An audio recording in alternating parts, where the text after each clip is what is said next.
Welcome in, everybody, to a special early afternoon edition of At the Book. I guess a special high noon edition here, Central Time, in the great state of Louisiana. We are ready to preview the sports weekend from a betting perspective. As always, I am joined by Jim Derry and Devin Jackson. Guys, how are we doing on this fine weekend? Doing great. Ready to get the show out and go downtown tonight. Got Sports Betting 101 tonight. That's the reason for the early episode of At the Book. And tonight at 6 o'clock, of course, on bet.NOLA.com and all these social media channels, you can find Sports Betting 101. If you're a beginner, if you're wondering what it's all about, even if you're not a beginner and you just want a refresher on stuff or just to tune in and see what it's all about, we are going to get down to the basics of sports betting tonight. And it'll be exciting. It's at Manning's Restaurant. You can actually still pick up tickets if you want. There's still a few tickets available for a pretty limited event, honestly. Did not release the tickets all the way to the public until this week, but there's still just a few available. You can go to NOLA.com/sportsbetting101. Still get your tickets for tonight's 6 p.m. event. They do include dinner and 2 drink tickets. There'll be a bar up there. You can buy more drinks if you want. After that, just make sure you got a ride home, and we'll get going. Doors open at 5. Event starts at 6. Should be a lot of fun. I'm looking forward to it. Yeah, it should be a good one. Just teaching some of the basics of sports betting and talk about, what we do every week here on the show. So definitely excited about it. That's right. So if you've tuned in to At the Book or Odds and Ends on Monday or Jim Derry's Datitude podcast and you wonder, what are all these numbers they keep throwing around and the spread and the VIG and the money line and all, what do all these mean? Well, this is your chance to find out. Again, Sports Betting 101 tonight at Manning's Restaurant in downtown New Orleans. You can get tickets, NOLA.com/sportsbetting101, or you can tune in on bet.NOLA.com if you don't want to go downtown and get the dinner and the drinks with the show. Having said all that, we will welcome y'all into the program. Welcome Dave Hudat from Jersey. I'm headed to Jersey in a few weeks. I bet it's colder up there than it is here, though. Although it's cold in the studio today, so if I shiver, that's why, or I drink my coffee. But we do want to talk about the betting weekend. We've got James Carville coming up in just a minute. Let's first talk about tonight's NFL game. We've got the Ravens and the Dolphins. Looked like a good matchup. This is one of those they scheduled for prime time at the beginning of the year, and the Dolphins were close to the playoffs last year, and you think, it's a pretty good matchup. Dolphins have fallen flat on their face, Jim. Yeah, Devin doesn't like it. It's Thursday night and there's football. Look, the Ravens, the last time they played the Dolphins, had to go look this up because Lamar Jackson's only played them once. It was a 59-0 blowout in favor of Baltimore. I don't think we'll see that tonight, but I do think this game favors Baltimore in plenty of ways. I'll talk about it in Big Bucks. It's actually in my Big Bucks picks. Baltimore, look, they need to get rolling a little bit. I mean, they've been winning, but not so much convincingly. Meanwhile, Miami got the big win last week. And I think this is a Baltimore kind of night. Hello to Shonda. She's checking in from Monterey. And I see the weather might be worse in Jersey. I guarantee it's got to be better in Monterey. It's definitely better in Monterey. It's always better in Monterey. So we're happy to see that joining from all over the country here on At the Book. And before we go any further, I want to get into Cashin in with Carville. It's Thursday. This is pretty funny. We recorded this earlier today. And James Carville was hot last week. He was 5-1 on his picks, and then he gets automatically LSU and the Saints. They split their 2 spread picks, so he's 6-2. He was at his daughter's wedding last Saturday night and was kind of hoping LSU got blown out so he could focus on the wedding. But then when the game goes down to the wire, he wasn't the only one at the wedding who had to go find a TV and figure out what was going to go on at the end of that game. So funny story. Cashing in with Carville for this week is here. You can enter to play against James and against everybody else at NOLA.com/cashin-in, monthly and season-long prizes. And with that said, here is Cashin' In with Carville for Week 10.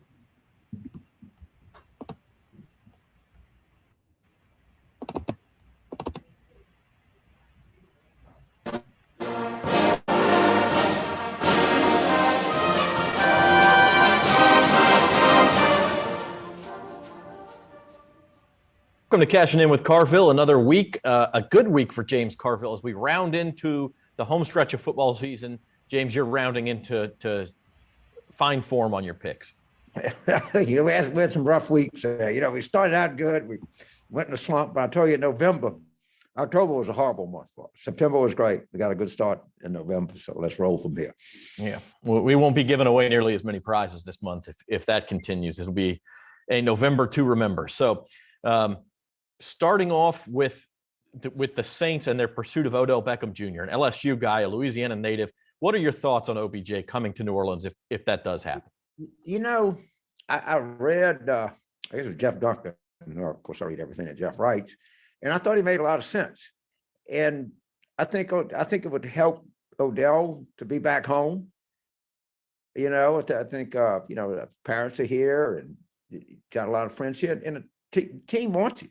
The players want him. I mean, that's the big thing. And sure. I'm not sure that was the case with the Giants and the Browns. He's wanted and loved here. Yeah, I think you're right about that, and I think he would help the Saints. The question would be, will he play with a quarterback who is not established in the league? Who knows?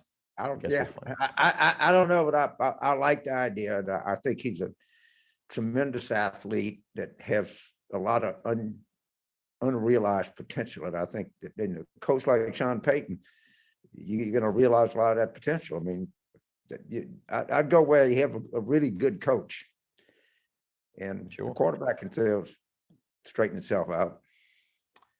Switching over to the college game, you had your daughter's wedding last Saturday. Yeah. The Alabama game was going on. I watch a game. It comes right down to the wire. How did you juggle that act? You know what? I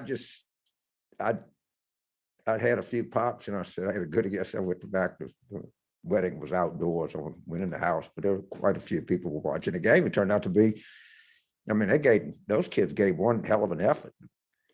I mean, it's the problem is very uneven. But we had probably 4 all SEC first, second, and third team players out. We had a lot. I'm sure Alabama's had some out too, but yeah. I think the future of LSU football is pretty good. It's real good.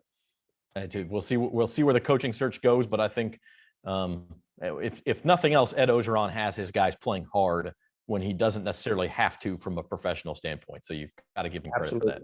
You sure do. I mean, look, they were playing. And from what I'm told, they were not at all pleased with any kind of moral victory. They thought they should have won the game. They certainly had a chance to. So Arkansas this week for LSU. Let's get into some of the other college picks. A big game in the Big 12. The theme here in college this week is road favorites for our picks. So the first road favorite, Oklahoma, is laying 5.5 points in Waco against Baylor. Well, I'm not going to have any mystery here. I'm going with every road favorite you got. All right. Oklahoma, I'm going with Georgia, and I'm going with A&M. Okay, so he's spoiled it in advance, but we'll let James talk you through those picks. Georgia 20 at Tennessee, not enough points for you. No, and I don't know if Tennessee can score on Georgia. I mean, Georgia puts their mind to it. I just think it's a match game. Yeah, and it's Josh Heupel's offense is high-powered, but Georgia's defense is too. So, and Oklahoma's just better than Baylor. I mean, kind of boils down to that, right? And at least a touchdown better. So 5.5, no equal touchdown. So ergo, take them. And A&M thinks they still have a shot at the SEC West. If Auburn ends up beating Alabama, which it's not the longest shot you ever heard in your life. And I know they're on the road, and Ole Miss got, great court, got a great offense, but Jimbo is just a better coach than Lane Kiffin is, show up in the end. And in a lot of ways, both Georgia and A&M, you're choosing a great defense over a great offense, and sometimes that's the way football works. Sometimes, sometimes. Sometimes it doesn't, but that is. But I think I think they're just better teams, mm-hmm. and better than by what the point spread shows it. Moving into the NFL, and we only have one road favorite to talk about here. First of all, That's the last one. First of all, we're going to go Browns at Patriots. This line has shrunk a little bit. It started out the week around 3. It's now down to 1.5. I think I saw somewhere where it bounced back up to 2. But the Patriots, very slight favorites here. Where are you going? Let's take the 2. I'll We'll take take- a -1.5. I that's what you sent me. So that's Yep. I'll take the 1.5 that I got. That's got a base to pick up. We're going with 1.5, and so you're taking New England. I am taking them. Now, you know that the reports of their demise have been greatly exaggerated. Yes, they have. But Yes, they- Belichick does not, he doesn't exit stage left anytime soon.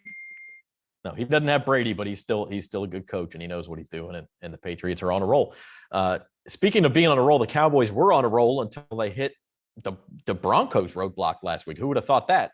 But they're coming back home. They have Atlanta, who actually, after beating the Saints last week, Atlanta's in playoff position now. Falcons at Cowboys -9. Cowboys. Taking the It's not favorite bad here. at all.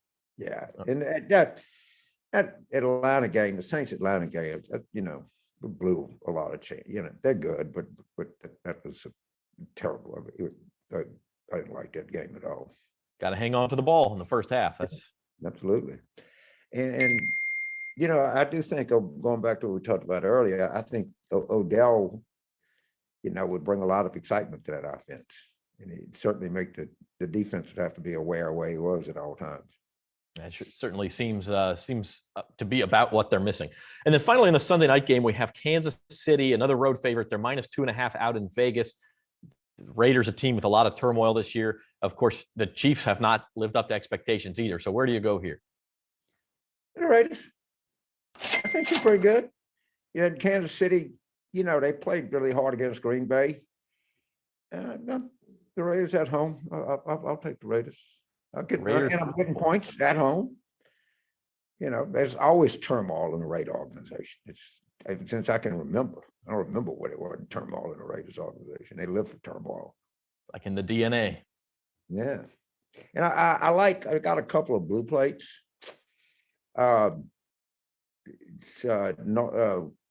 Minnesota is playing. Are they playing Iowa? That sounds right. Yep. Yeah, Iowa, Minnesota, and they're getting. What are they getting? I'm going to look it up right now just so we're on track. It's Minnesota's getting 5.5 in Iowa City. I like Minnesota. Okay. And I think that Northwestern is traveling to Madison. That's right. And what are they getting? They're getting 24 right now. I had 24.5. Okay.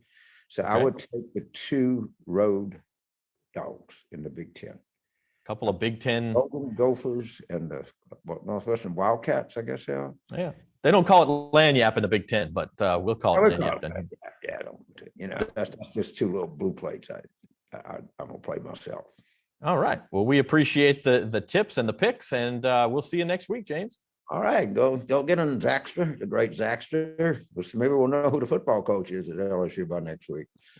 Maybe so. It's coming around the corner, huh? She'll be coming around the mountain. Here she comes. All right. See you. All man. right. We'll see you.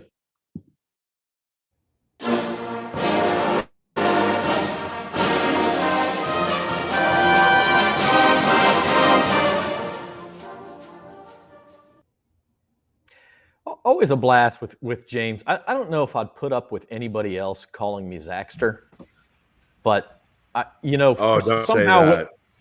well, Don't say that. somehow when he says it, it sounds it's just like warms your heart. So My I guess name's I gotta James say it. too.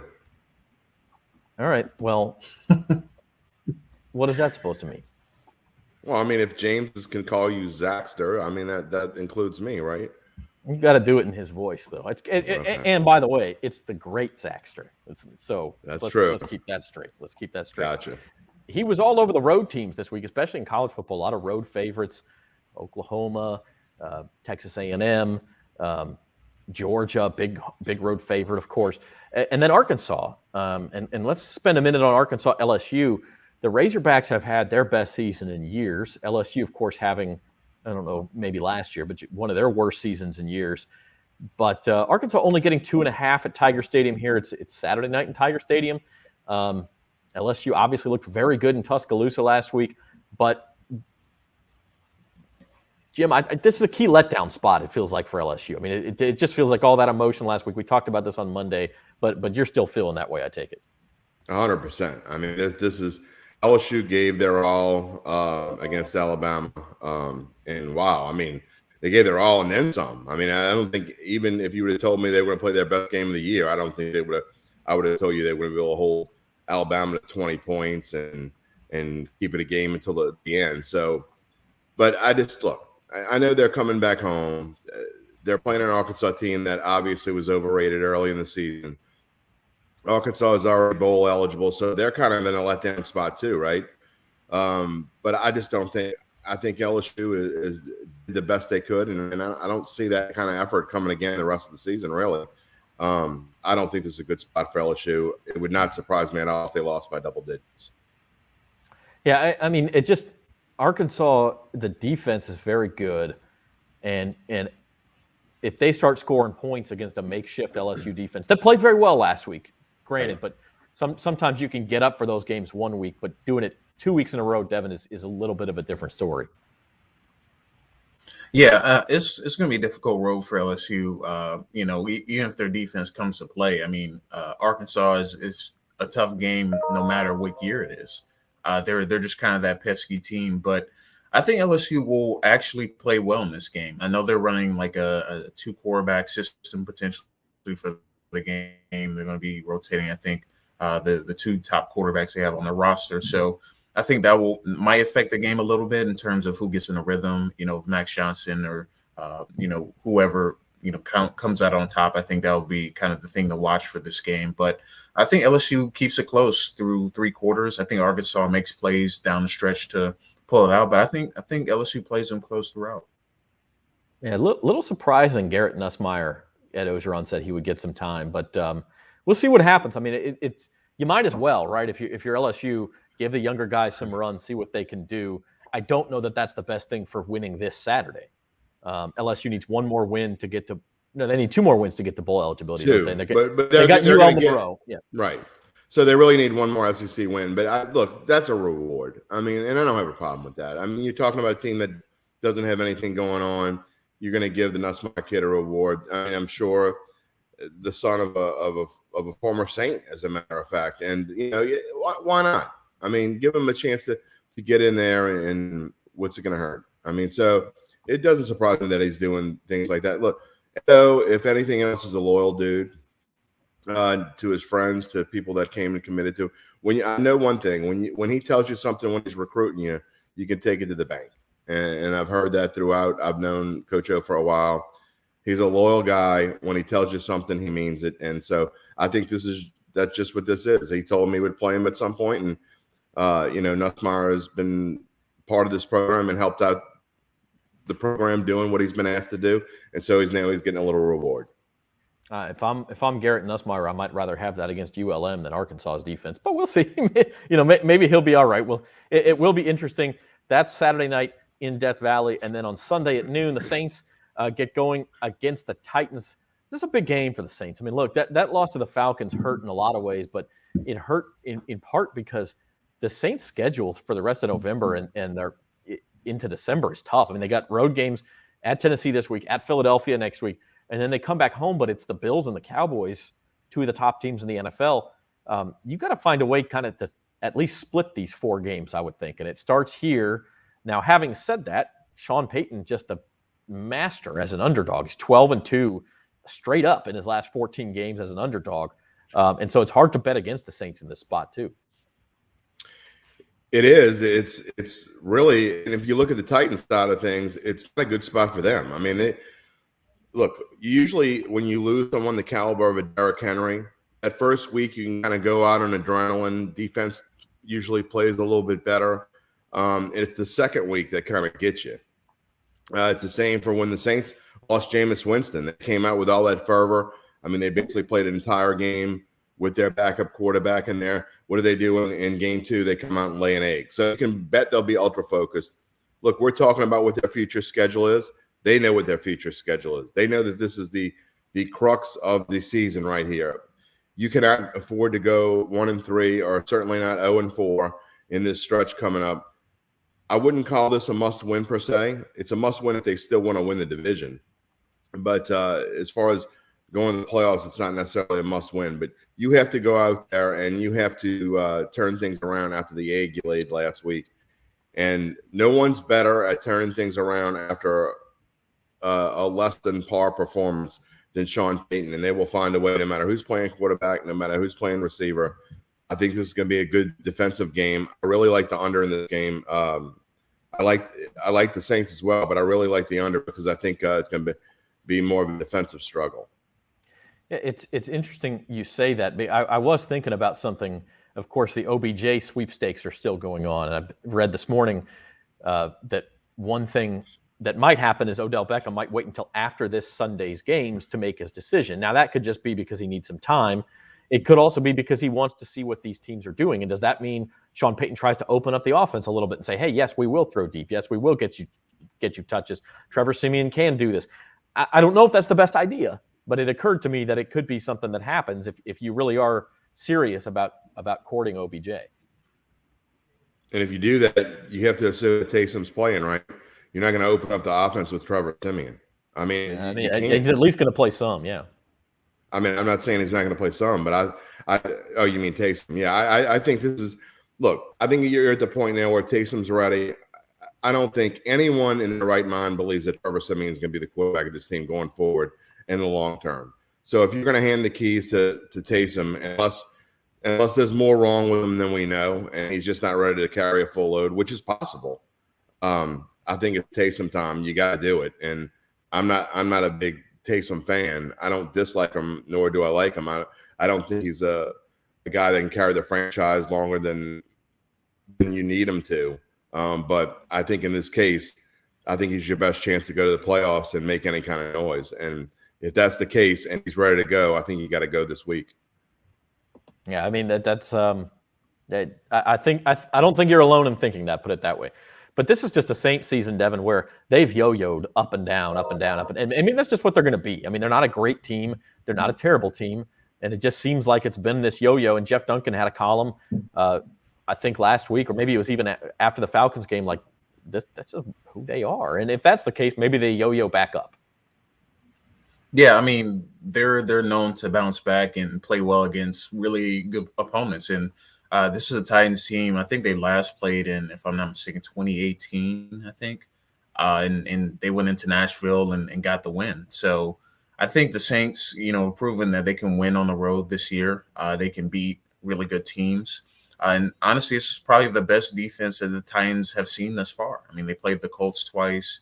The Chiefs really aren't a great defense. When you're looking back at their schedule, maybe the Cardinals, but that was in week 1. So you didn't really know if the Cardinals are going to be for real or not. So I think this is going to be their toughest test yet. And the Titans haven't played a defense that just flies to the football like the Saints do. So I think it's going to be definitely a defensive struggle in this game. But I think Taysom Hill is going to be key in this one. I think you have to get him in there at some point in the game. I don't know who's going to start.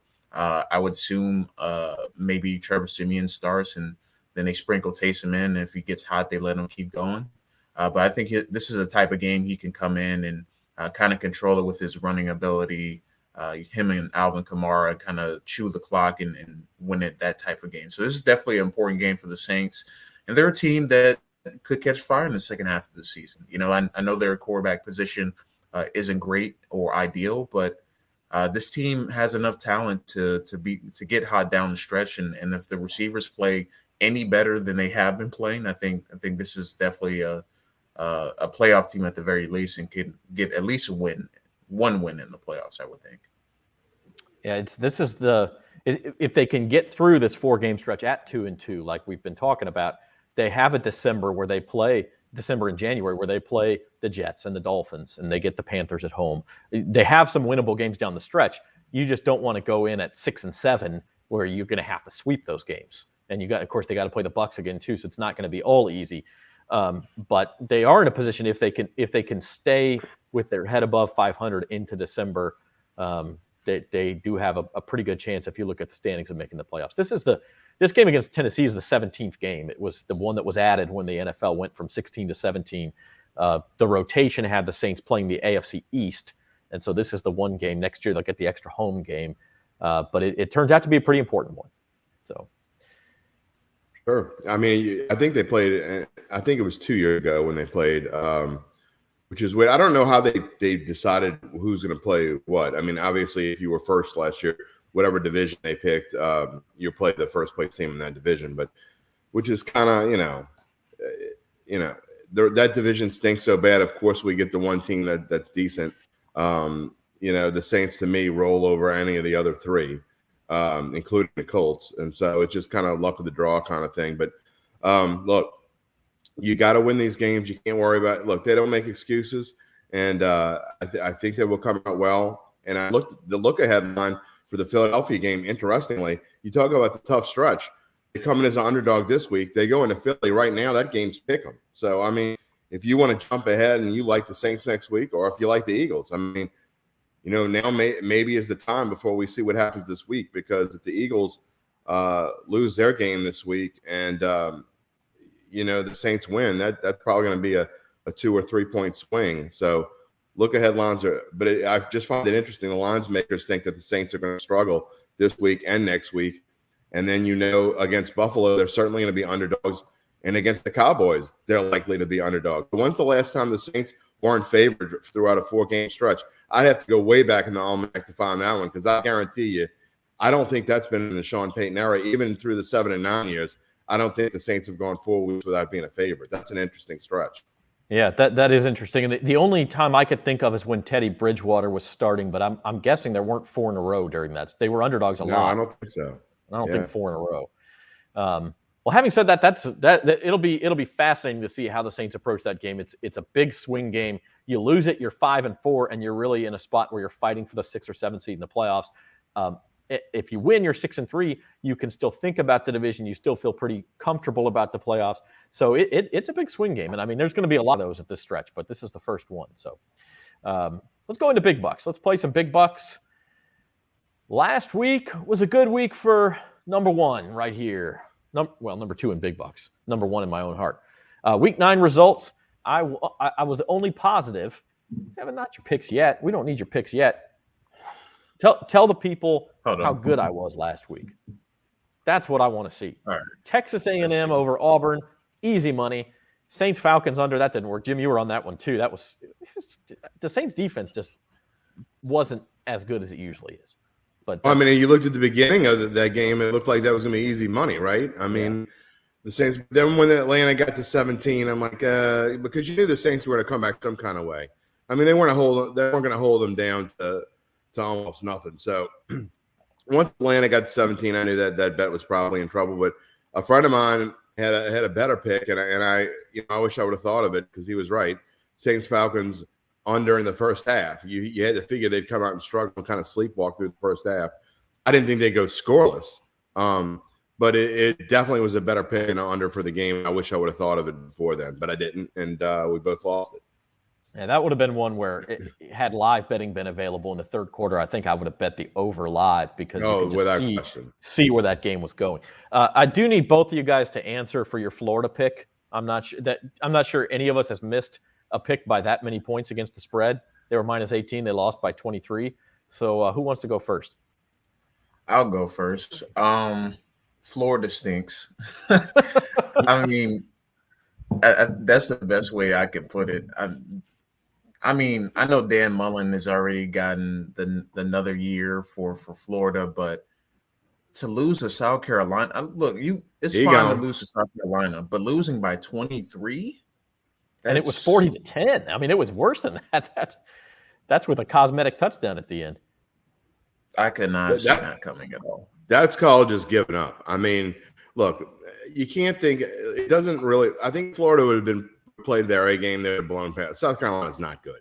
I mean, but Florida, I don't think they're a bad football team. I think they just don't care.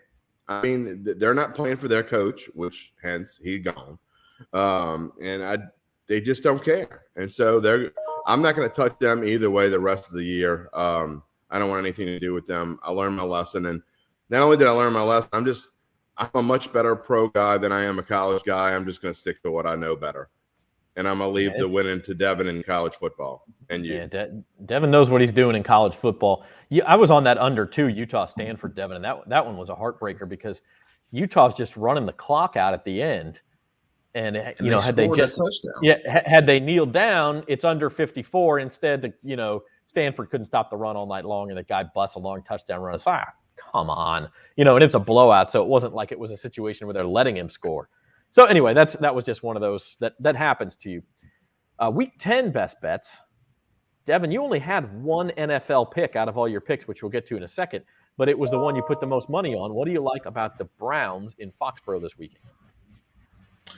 I think the Browns are starting to turn the corner a little bit, and I'm probably gonna regret this pick on Monday, but I just feel like the Browns.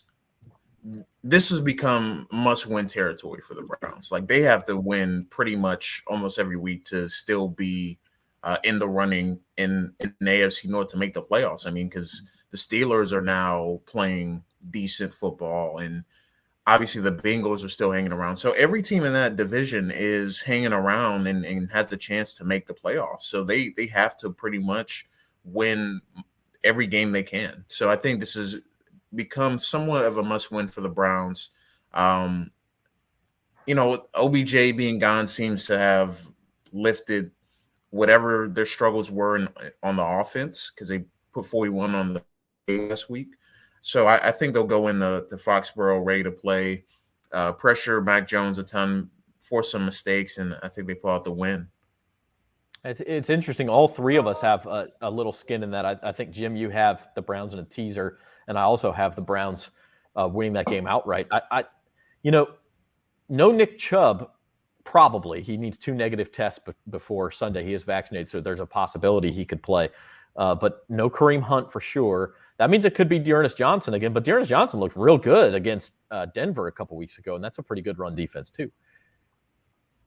Yeah, I'm with Devin on you guys both. I mean, I think to expand a little bit on Devin's point about the Browns, I think it's not necessarily that they have to, kind of win out. I think what they need to do is beat the teams that they match up with, and they're in a position now to where they've got themselves back into the race in a very mediocre AFC North. I mean, and I say mediocre. They're all either. I think they're all above 500. They're either above. The Browns are the only ones that are at 500. The rest of them are all above 500. And so they're in a position now where they can't afford to lose the team like the Patriots. And conversely, the Patriots, I think they've overachieved a little bit. They're not going to catch the Bills. They're still in a good position to win the wild card. Not that players think about these things when they're playing, but I just think that this is a position where you're going to see the Browns a little bit more focused, coming off a big win, and I really like them as well. Yeah, and tell us about another teaser. You won your last teaser by the skin of your teeth on Monday night there. You have 2 of them this week, but this is the big money one. Yeah, I'm looking to get that root beer any way I can get it. Teasers have been working for me lately, and what I've been doing, and this is something that we'll probably talk about tonight, but the thing about teasers is when a teaser, you're knocking 6 points off of whatever the spread is, whether they're favored by more than 6 or underdog, or it takes them from a favorite to an underdog. You want to go through certain key numbers, right? And so the Ravens tonight at 7.5. I hate that 7.5 number. I hate that hook. A lot of times if I like a team, I'll just buy the hook. The hook is that half a point. And tonight for the Ravens to drop down below the 7, to drop down below the 3, and get them at 1.5. So basically, they just need to win unless something fluky happens.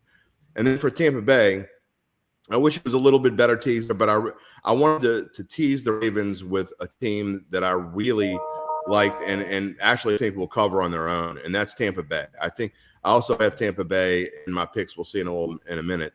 But you take Tampa Bay from 9.5 to 3.5, and you go past that 7.5 as well. I think this is a great teaser to play here. You're talking about 2 teams that are kind of looking to make that second half run a little bit as they turn the corner on the season. This is about the time when I think both of these teams need to start making a move. And Tom Brady in his career very good off the bye week, so we'll see if that holds true. But at the same time, the Bucs are winless against the spread on the road this year, so they'll have to break that streak to get you. Well, they wouldn't have to. The teaser could save you there if they. Also, Zach, you need to be thinking that they're going to be ultra focused after losing to the Saints and having an extra week to think about it. And I know the Saints lost last week, but which gave them their cushion back. But you're going to have to think they're going to be ultra focused this week after losing that game. I know the Bills beat Jacksonville last week, but I think the Bucs losing this week would probably shock me more than the Bills losing to Jacksonville last week. Coming off that my bye. best bet. Yeah, yep. And speaking of trends, my best bet of the week, I'm going against a trend. Jeff Brom at Purdue's been very, very good as a double-digit underdog in his career. In fact, I mean, it's just an absurdly good record against the spread as a double-digit underdog. But Ohio State's in a spot where they've messed around a couple of times, and I don't know about almost lost, but at least had a reasonable scare put into them by Penn State and Nebraska the last couple of weeks. They're coming back home. Purdue is riding high. They've beaten Iowa and Michigan State 2 of the last 3 weeks. Now they go into the horseshoe. I just like Ohio State in the spot. Purdue's secondary is banged up. Ohio State seems like they could just go right down the field on them. Just doesn't seem like enough points to me, and so that's what I went with, although it always makes you nervous to go against that trend. So we'll see how Purdue does in that one. Devin, your big bucks picks. We talked about the NFL pick, but what are you seeing on the college landscape this week? Yeah, Michigan, Penn State, the 48.5 under. I want to take the under on that. I think this is going to be neither offense is extremely explosive. Both teams rely on their defense. I think I could see like a 21-17 type of final, very low scoring game. So I decided to take the under on that game. Georgia, Tennessee. I think Tennessee covers the spread. I think, obviously they're not going to put up a ton of points against Georgia, but I don't think Georgia's going to score a ton offensively either. And I think this is probably Georgia's last tough game, quote unquote, before they play the SEC championship, because they're probably going to run by Georgia Tech in their final week and kind of that rivalry week type of thing. But I think Tennessee has a good enough offense to cover the spread. So I'm taking Tennessee on that. And then I'm taking Boston College against Georgia Tech. I didn't really understand that line per se. Georgia Tech hasn't been great this year. Boston College coming off believe a Thursday night win last week, and they have their quarterback back.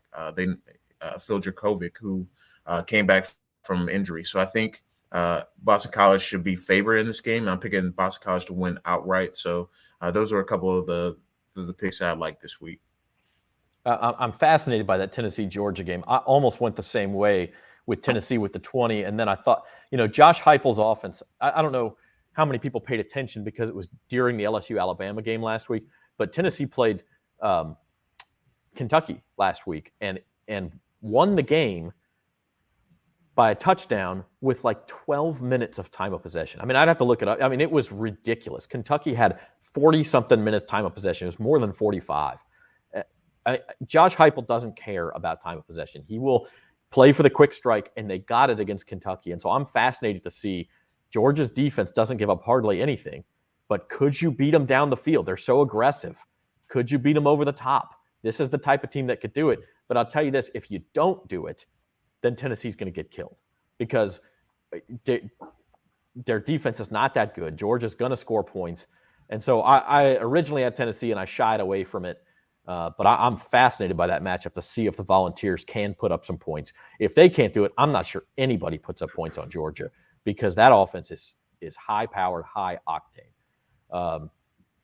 So I don't know. It'll be interesting to watch. I'm not super confident. I know you only put 22 on it, but it will be interesting. Jim Derry. Jim's back under 1,500. What a shame. It really is. I mean, it makes me sad. To y'all's point, though, I like Tennessee as well this week. Every really good team, I mean, goes through a game where, I mean, Georgia really hasn't been tested, right? You got to think that this is the week where before the SEC championship that at least they're going to be some kind of like test. So I like Tennessee as well. And even though I don't think Tennessee is all that good of a football team, I think this is a spot where Georgia kind of lets their guard down a little bit. They've had some issues off the field on the defensive side of the ball. And so maybe their mind's not all in it. I think this is an interesting week for them. So we'll wait and see. I like that pick a lot. But look, I do have two teams. We talked about the Ravens, Bucks and Cowboys Browns. Look, I think the Cowboys are going to steamroll Atlanta. I really do. Coming off that bad loss, good teams usually bounce back and in a strong way, and I think this is their chance. And I wanted to pair them, just like I talked about with Ravens, pairing them with a team like the Bucks. I wanted to pair them with a team like the Browns, who I think are going to cover straight up, but it gets the Browns past that +3, past that +7. So it's a good number to do a teaser with. And then going down the stretch, we talked about the Saints and Falcons, Cowboys under. I like the under as much as I like the game. I don't think the Falcons going to do very much at all. I could easily see the Cowboys winning this game, like 34-10 or something. That's what I think is going to happen in this game, something along those lines. And then going down the list real quickly, Colts, Jags. Jags did what they wanted to do.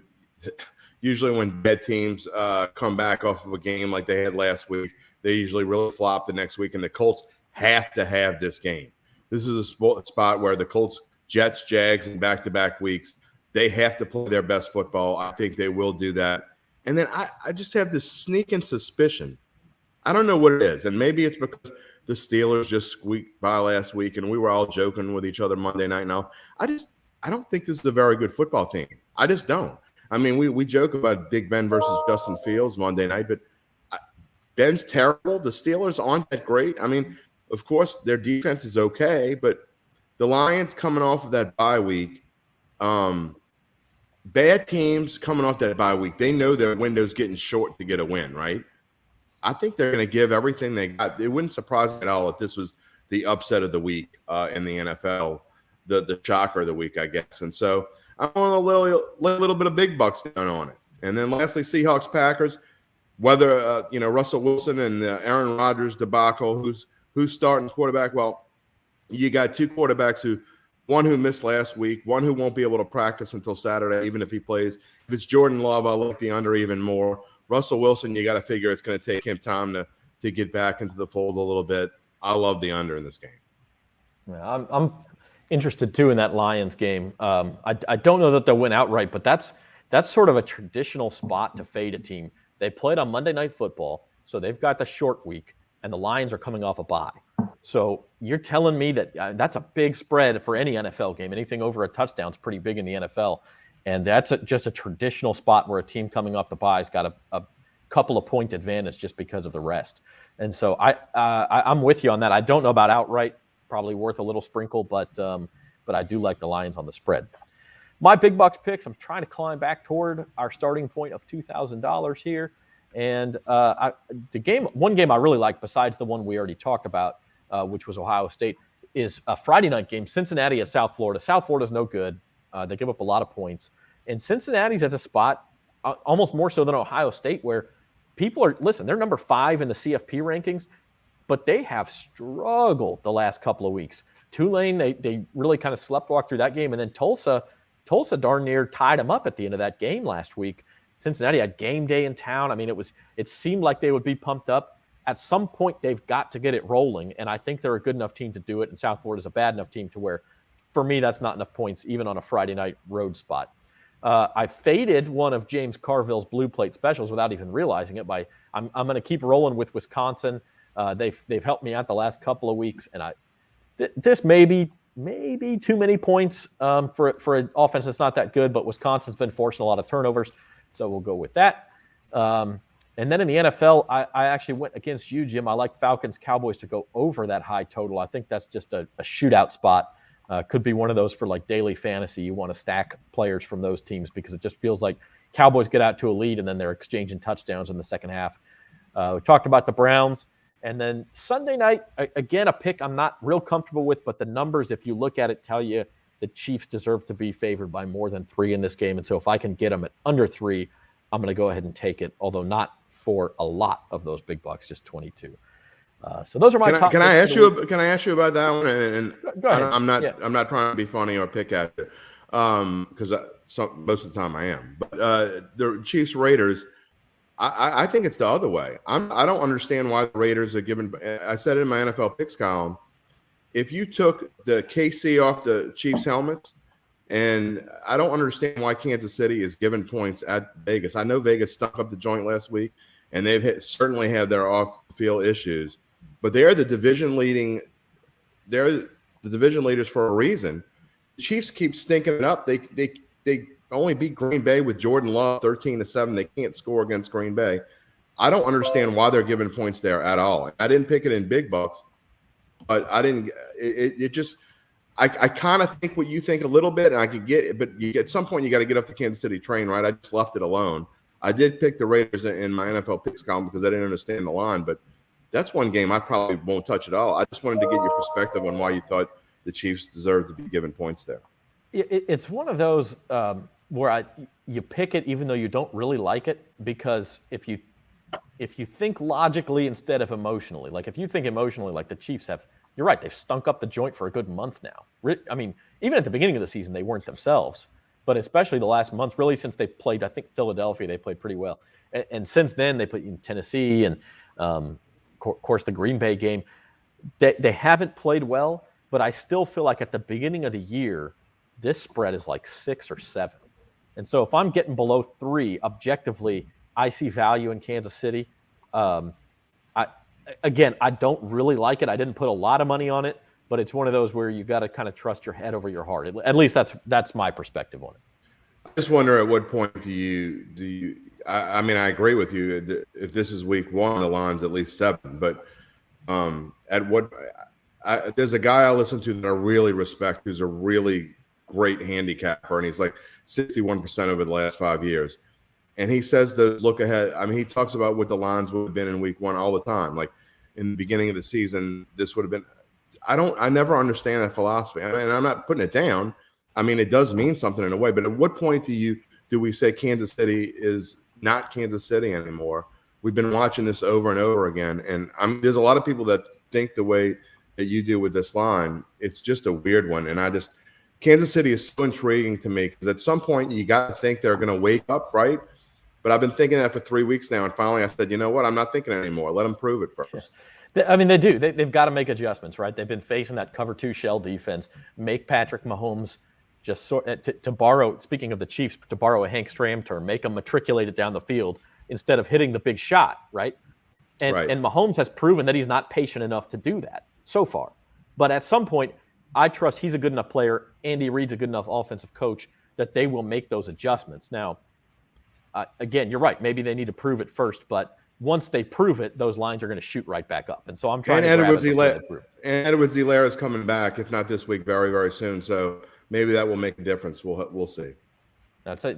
Listen, a lot of tough lines this week, a lot of interesting ones. It's been a great show.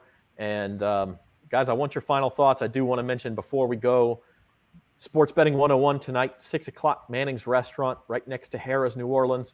If you'd like to come, tickets are still available at NOLA.com/sportsbetting101. Or at this hour, we're talking about 5 hours from the event. In fact, I'm driving down right now after the show. You can get tickets at the door tonight too, as long as they're still available. So you want to make sure you get them, NOLA.com/sportsbetting101. Otherwise, you can look for them at the door. It includes dinner. It includes a couple of drinks, and we're going to have a lot of fun. All 3 of us will be presenting as part of that. So that is 6 o'clock tonight, Sports Betting 101. Guys, final thoughts, starting with you, Devin. Hopefully it's not as a chaotic week of football as last week. I mean, it's great watching wise, but betting wise, I like chaos. I would like to have some normalcy. No, that's true. Chaos tends to lose us money, so that's it's fun but not profitable. Jim Derry. This is kind of like one of my favorite times of the year. As we go in, get into the heart of November. Obviously, people who know me know I'm a big high school guy. I call high school games outside of this, and the prep playoffs are coming up this weekend. And this is when the teams, and to me, in pro football, really start to show who they are. So as we're getting into the playoff season, we're getting into basically for the NFL what is their pre-playoff mode, right? If you're a playoff team, we get to see now whether you're a legit playoff team or not. And so we talk about all those things on Datitude this week. We had a lot of – I hadn't touched the prep scene very much. But we talked about it a little bit this week. And then I think Friday's show with the cast of clowns that I got coming on to make our picks, for the most part, we've been doing pretty well. We've got some interesting picks coming up on this Friday's Datitude as well. All right, so check out Datitude tomorrow. Sports Betting 101. Again, you can get to Manning's tonight. Please do so. If not, bet.NOLA.com will have the live stream for you if you want to check that out. And this has been At the Book and Cashing In with Carville for another week. For Jim Derry and our producer, Devin Jackson, I'm Zach Ewing. Have a good one, everybody.